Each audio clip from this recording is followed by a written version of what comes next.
So I have 25 albums here to get someone started with their jazz fusion collection.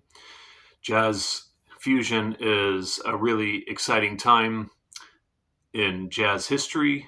It really got going in the late 60s when jazz musicians started to adopt rock and funk grooves and also rock and funk electric sounds and sensibilities. And Miles Davis is probably the central figure that really spearheaded the movement, but there were tons of other musicians that helped get it going. Larry Coryell is considered by a lot of jazz fusion aficionados as being the first jazz fusion guitar player. He was playing jazz type content with an electric, distorted guitar. But Miles Davis was influenced by Charles Lloyd and what Joe Zawinul was doing in Cannonball Adderley's group. Joe Zawinul was playing electric keyboards in Cannonball Adderley's group. And so there was a bunch of musicians that helped to kind of get the momentum started with the whole movement. And all of these recordings are from the 70s, and I think these are an excellent start to someone's collection. But one of them is from 1969, which I thought I would start with because it is an important recording in the history of jazz fusion, and that is Miles Davis's In a Silent Way, which personally isn't one of my favorites, but it is an important recording, so I wanted to include it. And most of these are my favorites. These are favorites among the fans, but some of these, which I'll probably talk about, aren't my favorites, but I wanted to include them anyways because they are important. And then I thought I would just include a couple more Miles Davis recordings. This is actually my favorite of his fusion era, Bitches Brew. This is a seminal recording. It has tons of the musicians that went on to lead some of the most important fusion bands, or maybe the most important fusion bands of the 70s. The three most important bands of that time were Weather Report, Mahavishnu Orchestra, and Return to Forever. And a lot of the musicians that went on to create those bands or that were in those bands are on this recording. So this is a very important recording in the history of the music. And then another one by Miles Davis that I really like is On the Corner, which was after Bitches Brew. And then Weather Report is probably my favorite fusion band, and I'm actually going to do a whole video ranking their 14 studio albums.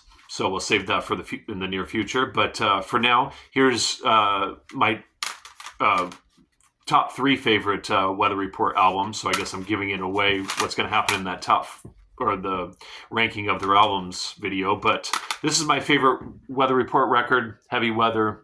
It is a favorite of the fans. It is so beautifully recorded and played. The compositions, this is at their peak. And it's got Jaco Pastorius on bass. Black Market, really great recording. And then also Weather Report's Tail Spinning. And then Return to Forever. This is my favorite of theirs. Romantic Warrior. I think this is their masterpiece. Hymn of the Seventh Galaxy, which is a little more edgy and kind of, I don't want to say grunge-like, but I'll just leave it at edgy. But great, really great. It's got Bill Connors on guitar, if you're not familiar with him. Great guitar player. And then also No Mystery by Return to Forever. And this is my favorite from Mahavishnu Orchestra. It's their debut recording, Intermounting Flame, or The Intermounting Flame. Yeah, this is great. And a lot of people really like Birds of Fire, which is their follow-up to their debut recording. But I actually like this one more, which is, so the original lineup of Mahavishnu Orchestra only had those two recordings, and then John McLaughlin, or McLaughlin, I've heard it both ways, went on to create a second incarnation of the band. And I actually like this recording more than Birds of Fire, Visions of the Emerald Beyond. Yeah, this is great.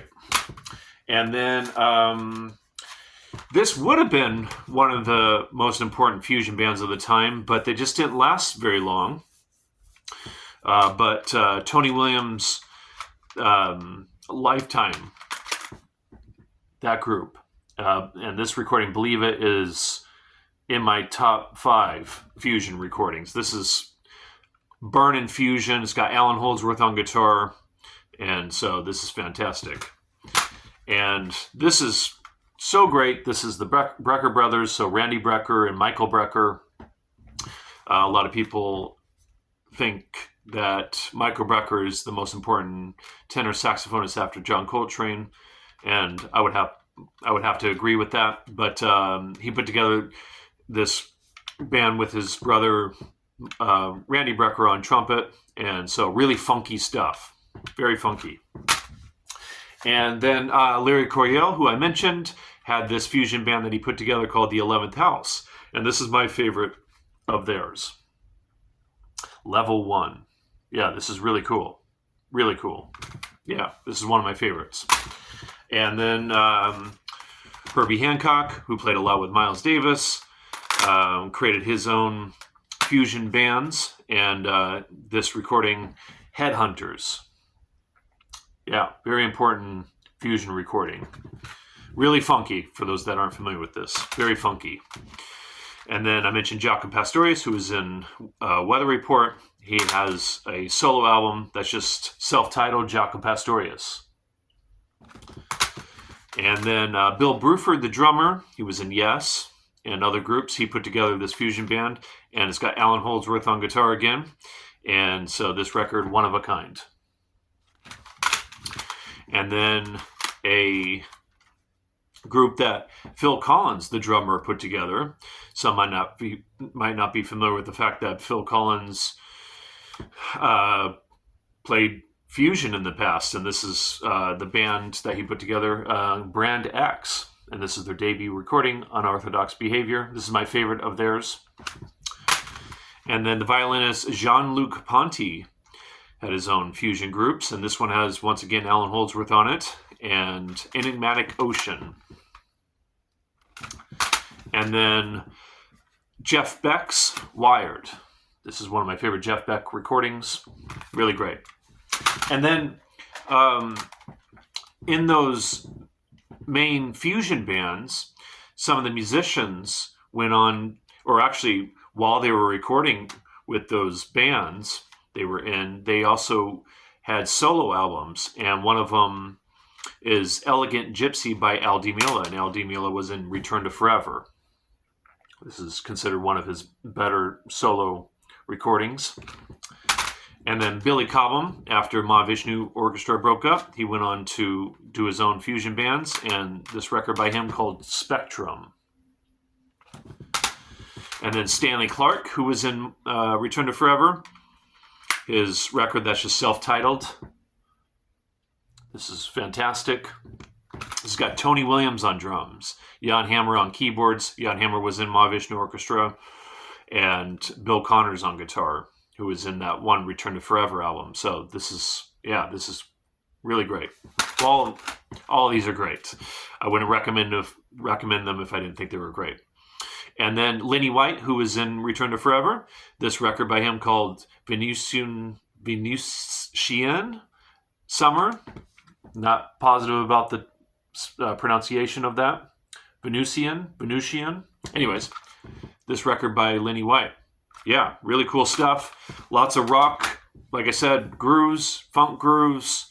There's even some Latin stuff here and there, particularly with the Return to Forever and Al Di Meola stuff.